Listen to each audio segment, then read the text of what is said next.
All right, everyone. Steve Metrics here of Db8 Sports. Your boy DJ Trigg is a little bit under the weather tonight, so just myself flying solo for the show tonight, and just want to go over some of the things that I've noticed with the NBA Finals and what bets I've made and what kind of direction I think the NBA is moving in based on power-wise between the two conferences moving forward.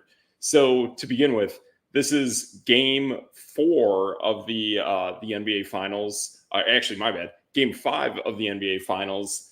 And yeah, I think a lot of people felt that really Boston wants to win this final game at home. You could just see the effort just wasn't there in that 4th game in Dallas. And I think it means more to them, especially being in multiple finals since the KG, Ray Allen, Paul Pierce years, and really wanting to bring it back home to Boston and win it for them. So I think if you want to bet this game, definitely bet Boston. I think it's a really good play tonight. It just felt like that game 4 game just wasn't there. And even a few games ago, especially last week, it definitely felt like that Boston was probably going to win this game in 5. I bet this series for Boston to sweep, but I also bet them to win it in 5. Just in the event that one of these games in Dallas doesn't go the way that they want it to go. So I kind of had a feeling that they possibly could lose game 3. Game 3 was kind of close, especially late in that 4th quarter. But really game 4, they just said, you know what, we're just going to save everything in the tanks, bring it back home to Boston, get more rest, more prep, and make it work in that 5th game at home. So I think it's definitely a good play to go both for the series and now the game of game 5 to go with Boston. But that's kind of where we're at. And I think this is definitely going to be a game where we're going to see Boston go back to playing its traditional defense, being able to shut down Dallas defensively. And the thing that we've seen with all these games, especially late in the NBA Finals, is the first team to get 100 first tends to be the team that comes out on top. It's very hard to score a ton of points in the NBA Finals unless it's a blowout like we just saw last game. But I think that's kind of the pace that we're seeing here.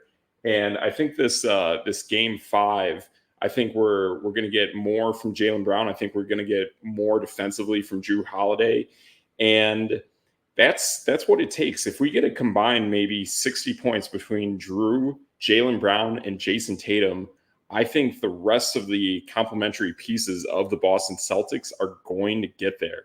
But if you get those and you get a somewhat defensive stout performance from Jrue Holiday on Kyrie Irving, maybe they switch it to Luka, but I think Jrue Holiday is really, really solid against Kyrie Irving, and that's a great place for him to play at. That I think it'll work. So that's what I like there. And I've noticed too, up until the 4th game, the odds on Jrue Holiday for winning the NBA Finals MVP have been getting harder and harder to bet with, where they opened the series at plus 900. Then in the next few games, they dropped to plus 600, plus 500. So I placed that bet on it. We'll see what happens tonight. But in the event that possibly Jaylen Brown and Jason Tatum have a way to cancel each other out, that's where I felt the Jrue Holiday play comes in and does really well. So I like that. But if I had to say who do I think is probably going to win the NBA Finals MVP for Boston, I'm going with Jaylen Brown. The way he's played defensively, the way he's been really high scoring, and he really shines in the moment. He really does shine under pressure. And Jason Tatum has had plenty of games where, man, he just doesn't look natural. He just doesn't look right with the ball. So I would say some of the poor shooting games that he's had, those definitely will go against him. And I think your 2 best bets to now win MVP on Boston are either Jaylen Brown or Jrue Holiday. And there may be Kristaps Porzingis, but the injury he had a few games back was really, really tough and not good looking. So if he plays tonight, maybe he plays, but I think it's going to be a tough game for him to come back on such a really short amount of time of resting since that injury to game 5 tonight. So I just don't think it's going to happen with Kristaps Porzingis. But that said, this team can win without him. They play small ball. They play really good defense. Everyone on the team is a shooter. So I like that style of play that the Celtics have. And I think that will end up working really well for them tonight. So we'll see what happens. And that's kind of how it's shaping up. So yeah, that's kind of what we're seeing here. And that to me is almost a reflection of what we're seeing in the NBA. So I think it's a lot of teams that we're seeing out east that have kind of that smaller ball mentality, but with speed. So we see that in Indiana. We see that with the New York Knicks. And they're grindy teams. They're teams that can score a lot of points. They can play really solid D. They have good tempo, and there's a lot of that going on out east. I think out west, maybe one of the only, to me, there's really two teams that showcase that. I think the athleticism that we see with the Oklahoma City Thunder, they got that. And then a team that's a little bit further back got bounced out early. I think they might have got bounced actually out of the play-in tournament was Sacramento. So to me, I think not having that kind of amount of teams like we see out east, I think that's kind of why we're seeing that path to the finals that Dallas had actually worked in their favor. So they are, I don't know, they have two elite scorers, and then they have maybe one or two guys who are somewhat athletic, but all of their bigs can kind of transition down court, yet they don't really score a lot of points. So it's kind of how it works. You do have those beautiful lob passes that Luka Doncic distributes with, but those only score so many amount of points per game. It's almost like when you look at a stat line and you see the number of block shots in a game. When they happen, they're cool, but are there many of them? Not really. So I think that's the kind of thing that we're seeing from the Dallas Mavericks, and it did allow them to match up well against the Minnesota Timberwolves and the Oklahoma City Thunder. But now it's definitely having a problem against Boston, who really doesn't have that many big players. You have Al Horford, Kristaps Porzingis. You have that other guy that I'm forgetting off the bench, but that's pretty much how that team is built. So they have a lot of speed, and they're going to score with all their guys on all parts of the court. So that style of basketball doesn't really work well with Dallas. And we saw in Game 4, we saw Dallas kind of go to a smaller lineup, and that did benefit them. But again, I do really wonder how much was Boston engaged on winning that game. So I think they really wanted to save everything they possibly could for this fifth game at home in Boston. And I think it makes a ton of sense. So I think that's what we're seeing here. And that's kind of how this game, I think, is going to shape up. So we got tip-off coming up here in a little bit. And that's kind of where I think we're going with it. So, yeah, I think that might be what we're looking at here. So, yeah, we have the, hey, there we go. Yeah, James, yeah, happy Father's Day, man. I'm not one of those lucky fathers yet, but yeah, more power to you, and happy Father's Day to you, man. So pretty good stuff. But yeah, I think it's looking like a pretty short show tonight. Just got the NBA Finals. That's kind of what I'm looking at here, and that's about what we're working with tonight. So I don't know. I can take a look at kind of some of the other stuff that might come up for betting this game, possibly, if that's piquing anyone's interest. But okay, so this is actually kind of cool. So I just found interesting. So right now the NBA Finals odds for Jrue Holiday actually skyrocketed. So now they are even better and more beneficial to a bettor. So I had a bet, put down $50 the other day for Jrue Holiday to win, and that pays out $300. If you put down $20 right now, or actually, you know what? Let's just make it a little bit less, or a little bit more. Let's add $5 to that.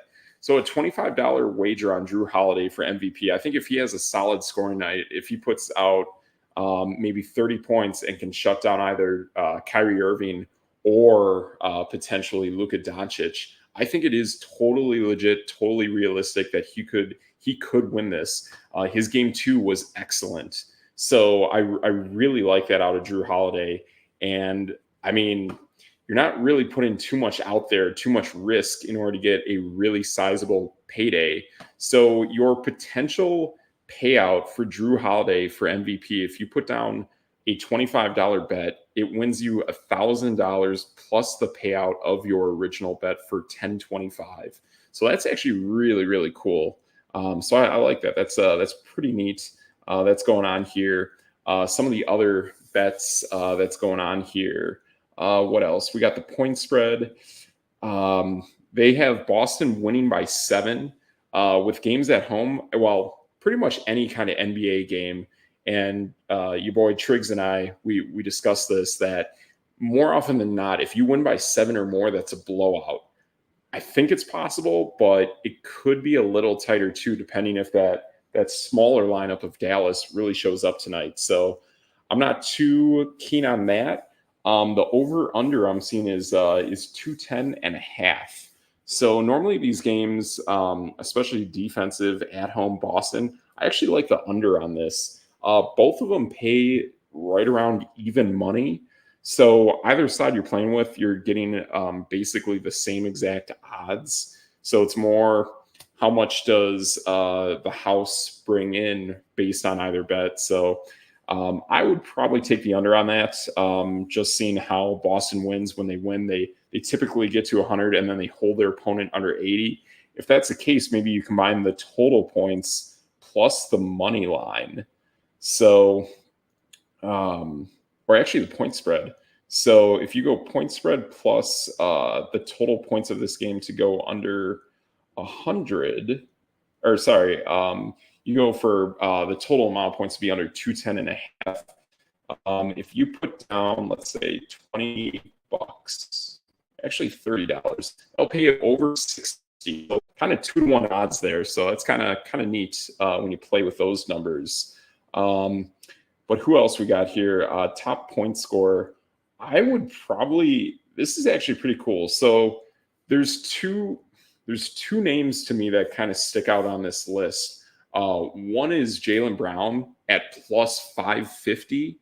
I think that's actually really solid. Obviously, they have Jason Tatum up front, but man, we've seen it, man. Like, that guy really can struggle at times, but this team can win without him, even having a great game or even a good game or even an average game. So if I had to go anywhere on this, I would actually like the plus 550 odds on Jaylen Brown. And then the other odds I actually like on this are Derek White. So Derek White is kind of one of your sharpshooters from the perimeter. And if he gets going, he can actually do some pretty good damage. So if you had to go with that, even a simple small bet of $5 on Derek White pays like 300. That's pretty insane.